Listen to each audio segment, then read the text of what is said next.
what this is all about, is your right to freedom of speech. What made America great is an independent, vigorous press. If a jerk burns a flag, America is not threatened. Political speech is the heart of the First Amendment. For expressing their religious beliefs. Now is the time to make justice a reality for all of God's children.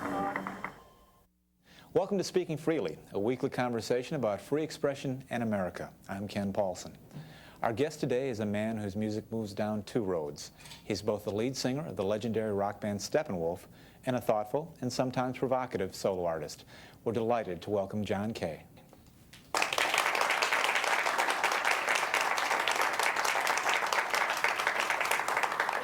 It's terrific to have you here, John. I have to tell you, though, I cannot attend a sporting event or go to a movie without hearing your voice. What's going on out there? Steppenwolf is everywhere. Every time you hear one of those wolf tunes, I hear ka-ching in the piggy bank. It's, you know, some of the stuff we did now almost 34 years ago has become kind of part of Americana. I mean, Born to Be Wild's been in the space shuttle a couple of times, and it just has become part of the musical fabric, I guess, of America, because I myself run into it quite frequently. You know, I was just in Atlantic City a couple of days ago and turned on the TV and boom, there it was again. So I don't mind. At the time when you recorded Born to Be Wild, clearly a big hit for you, sold a lot of albums. Did you have any sense that it literally become sort of an anthem for a generation? No, no idea whatsoever. In fact, it was our third single. Had everyone known what they often now claim to have known, you know, then obviously they should have stepped forward and said, no, no, no, the first single ought to be Born to Be Wild. It was one of 11 tunes that we recorded. It got no more, no less reaction from our audiences when we were a baby band playing our stuff around LA. It kind of grew, I think, not only based on its initial success in '68 when it was released, but also then subsequently when it was part of the Easy Rider soundtrack album. That happened about a year later, and that kind of gave the band and the song, certainly, international exposure. And it kind of grew from there. You hear that ka-ching more loudly when you hear Magic Carpet Ride, a song that you wrote. Yes, I co-wrote that with our ex-bass player, and that is a tune that is almost as familiar and is doing very nicely out there. Was there a temptation to, over the years, to say, we need to rewrite one of these two songs sideways? I mean, are you then kind of tempted to repeat the success? It wasn't something that I considered, but the fellow who wrote Born to Be Wild, Morris Bonfire, he did in fact introduce another tune to us that wound up on the second album, which called Faster Than the Speed of Life. And I thought it was kind of an obvious attempt to clone Born to Be Wild into some other sort of version. And as a result, I said, this one's not for me. But his brother, Jerry, who was our drummer, he then sang it, and that was okay with me. But I've always resisted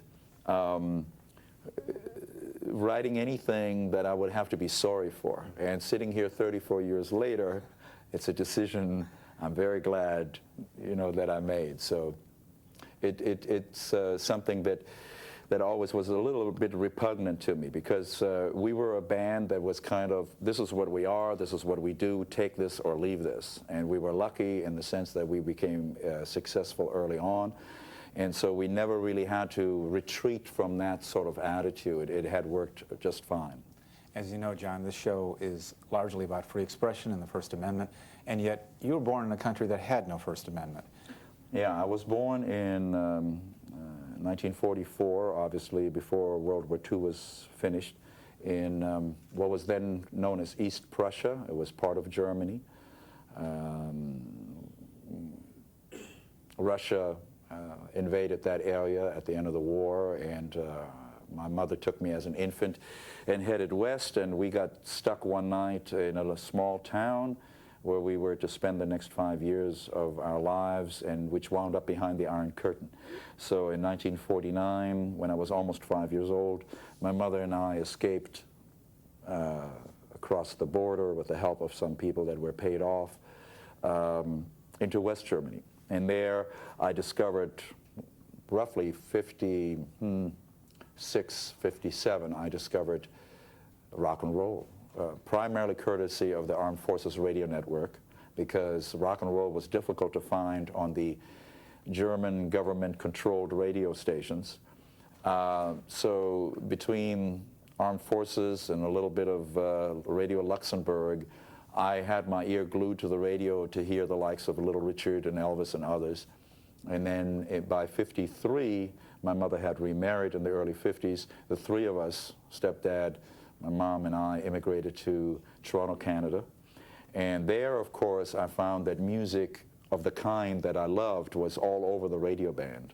So radio became my teacher that first summer because I had no friends and I didn't speak English.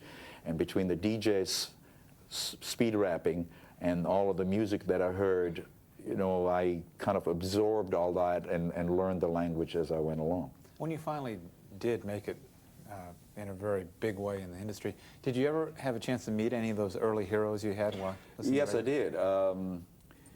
Little Richard was, to me, the guy who had all of that really intense, which I discovered later when I became aware of living in Toronto. I could get Buffalo, New York radio stations 100 miles away, and on Sunday mornings I heard black church services and the gospel music that was part of that. And I realized that what I loved about Ray Charles and you know, various people, Little Richard included, was really rooted in gospel, that whole intensity thing.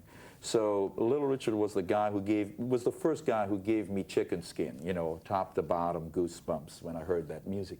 I had a chance to meet him at a time when his career was just about at its lowest ebb, and he was playing some out-of-the-way place outside of Chicago.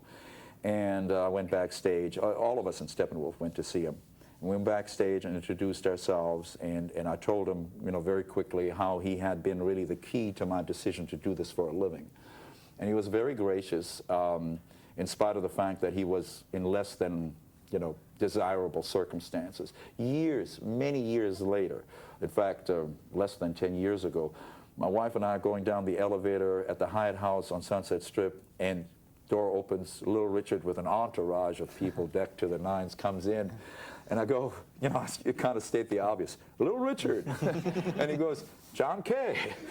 And as we're walking out of there, we talked about, you know, when we had met and everything. As we were walking out the lobby, he yells across the parking lot and said, John, you got a good voice, and Springsteen ain't got nothing to you, and went into a limousine and left. You know, so it was kind of a, you know, he made my day because he's still my hero. He's a very unique individual with a lot of idiosyncrasies, but nobody can take away from him the fact that he had some of the best rock and roll records. And Steppenwolf was literally a big success early on. The first album did well, hits started coming, and we talked about the hits at the beginning of the show.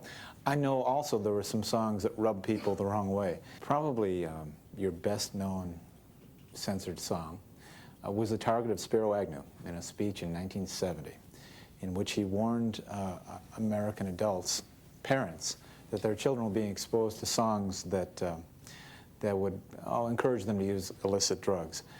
And the baffling thing about it to me is it's a song by Hoyt Axton called The Pusher, which doesn't offhand sound like an endorsement of drug use. It sounds like just the opposite. Well, The Pusher was a song that Hoyt Axton did all the time at the Troubadour when I was a kid hanging out there, learning from people like him. And when I went back east, before I met the Sparrow, I started to perform that song. And then it became part of the repertoire of the Sparrow and eventually wound up on the first Steppenwolf album. Well, when FM radio, which was at that time sort of uncharted territory, the so-called underground stations, were playing anything, because there were very few people really listening to them compared to the hit-oriented AM stations. So you could flying under the media's radar to some extent. But then when our album became very popular and the song The Pusher was included in Easy Rider, all of a sudden it had a much higher profile. So when somebody would play it, they would then get some flack from a few listeners. There was some question as to whether the not the FAA, God forbid, the FCC, you know, was happy with the idea of them playing it.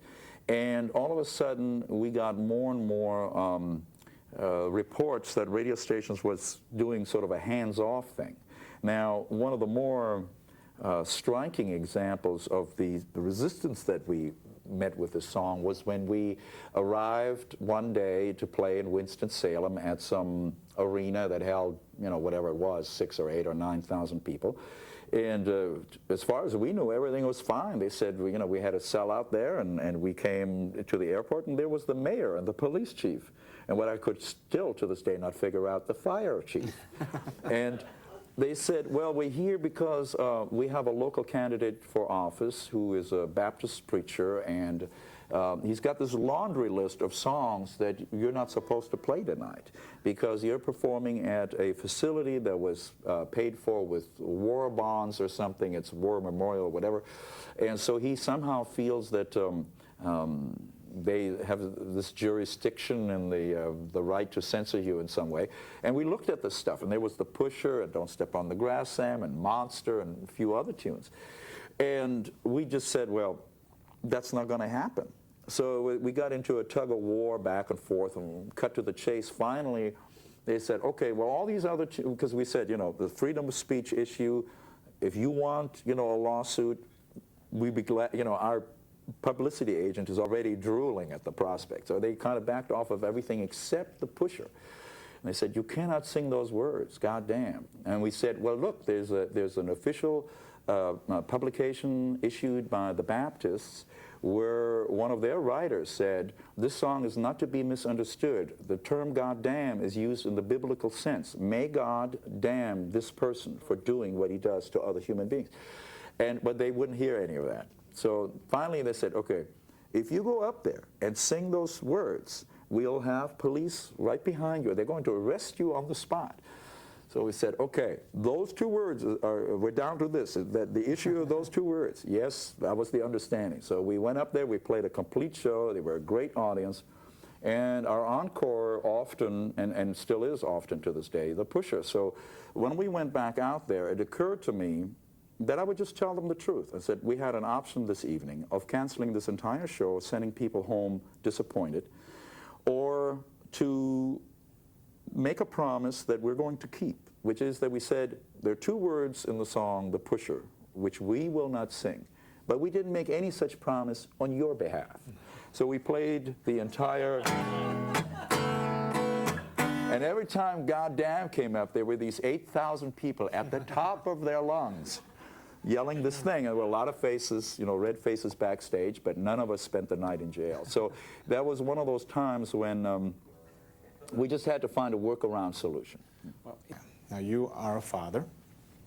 So to what extent were the leaders of this country concerned, a legitimate concern? I mean, would you endorse a song today that said crack can make you happy?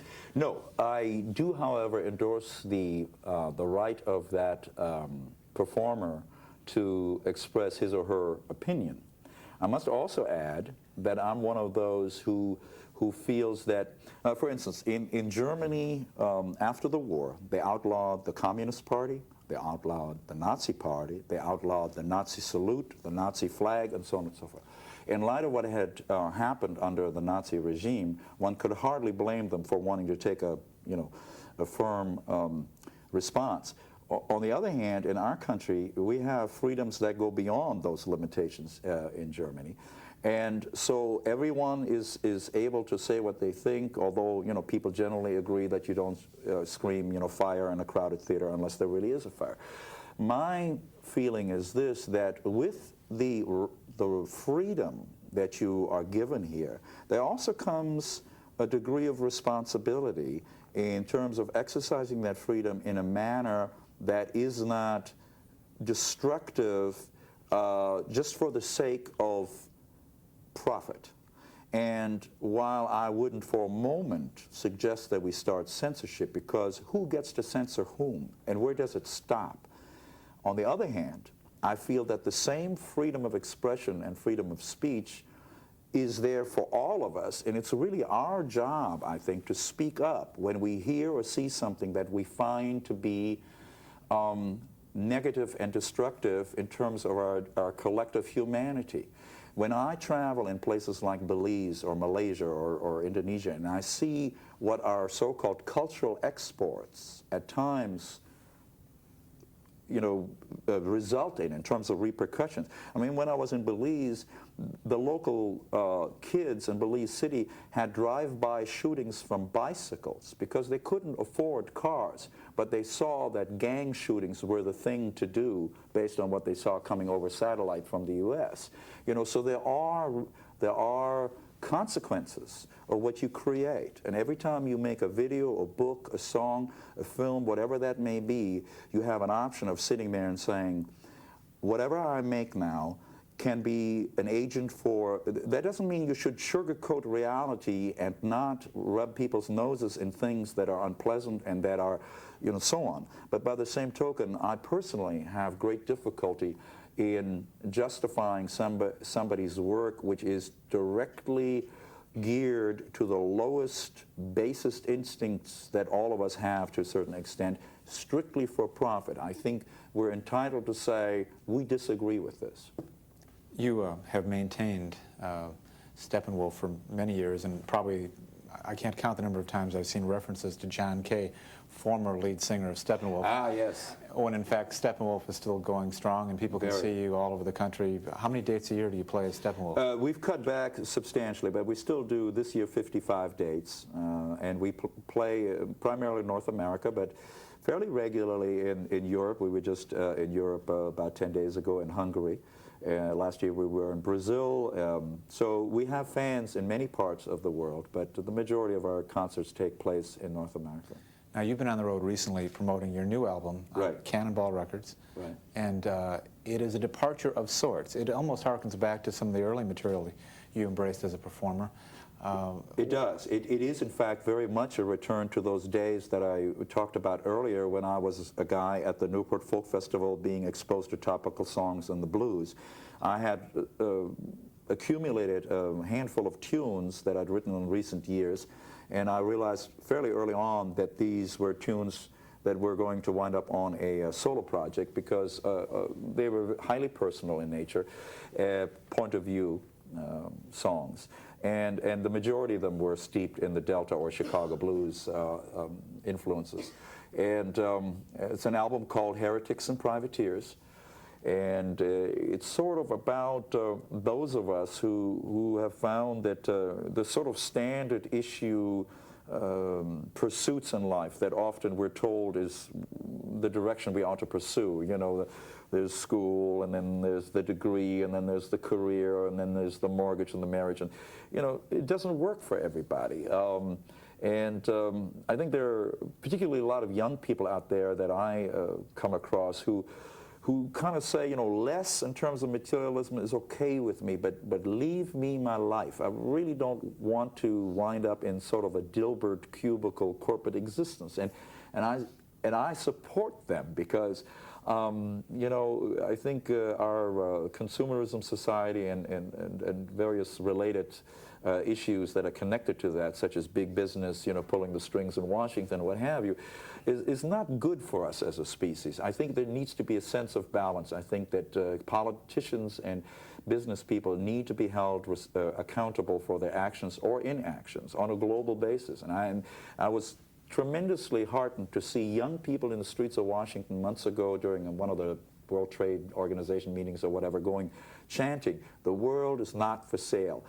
Because here were these 19, 21-year-olds, and they cared about something beyond just, you know, making a buck. And it was really kind of inspirational to see that in spite of a generation, many of whom were raised on being constantly entertained, constantly stimulated, never have a quiet moment in their life, that they can get past that. You know, so there's, I think, hope for us all still.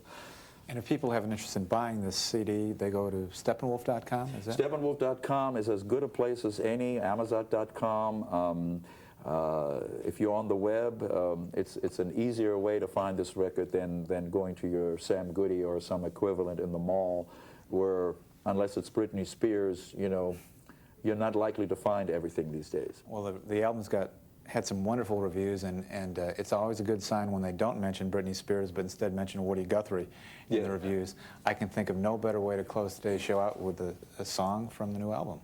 I'd be glad to. This is a tune that is decidedly marked by my tendency at times to have, well, sort of sardonic lyrics.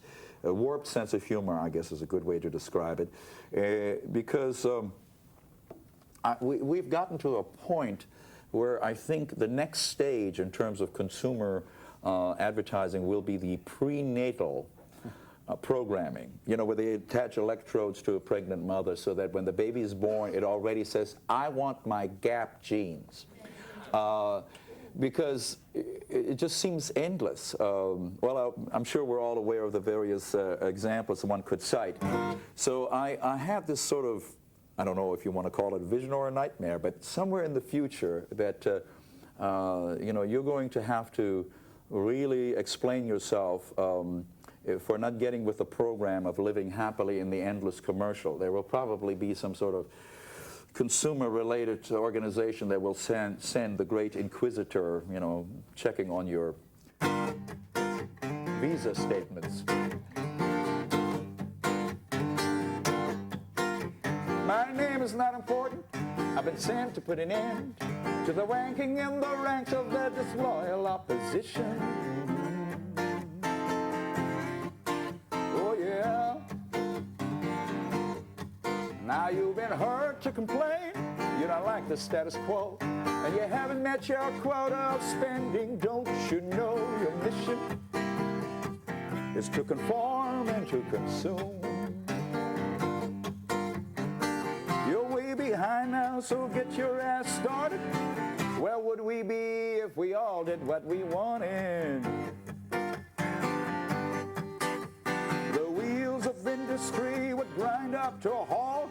Our factories in Mexico would surely feel the jolt. Run through the maze and get your piece of cheese. Don't come to us if you wind up on your knees.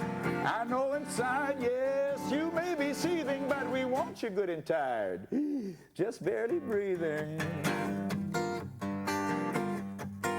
Modern life has got you down. We got pills for all your ills. All you got to do is buy a lifetime supply of magic potions. Don't you know? And you won't know what you feel, what is fake and what is real, as they slowly take control of your mind and your emotion until you finally toe the line. You're not exempt, no, you won't be forgotten. Take it from me, we know how to push your button. What you believe ain't subject to debate. We'll let you know what to love and what to hate. You'll be confused morning, noon, and night. We'll keep your senses occupied till you're lobotomized.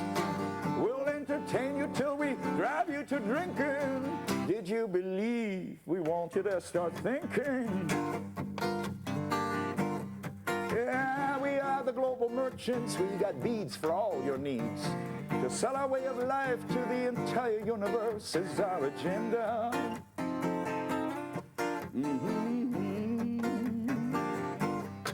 And those who try to resist will be targets on our list. We'll bombard them with consumer goods until they finally surrender and learn to mend their frugal ways. I know right now it may seem controversial, but you'll learn to love and live in the endless commercial. Just leave it all to us.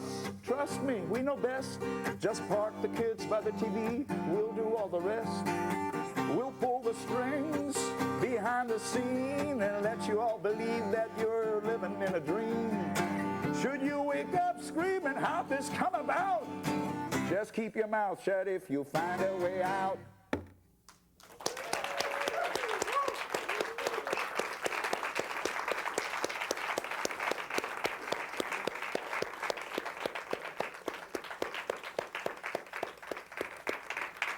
Our guest has been John Kay. I'm Ken Paulson, back next week with another conversation about free expression, the arts, and America. I hope you can join us then for Speaking Freely.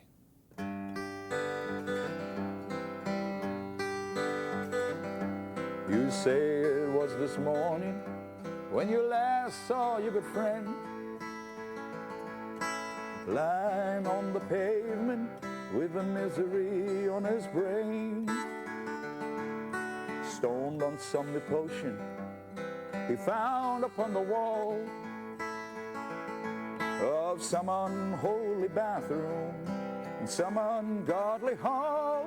He only had $1 to live on till next Monday, but he spent it all on comfort for his mind. Did you say you think he's blind? Someone should call his parents, his sister or brother, and they'll come to take him back home on a bus. But he'll always be a problem to his poor, puzzled mother. He'll always be another one of us. He said he wanted heaven, but praying was too slow. So he bought a one-way ticket on an airline made of snow. Did you say you saw your good friend flying low, dying slow, flying low, blinded by snow?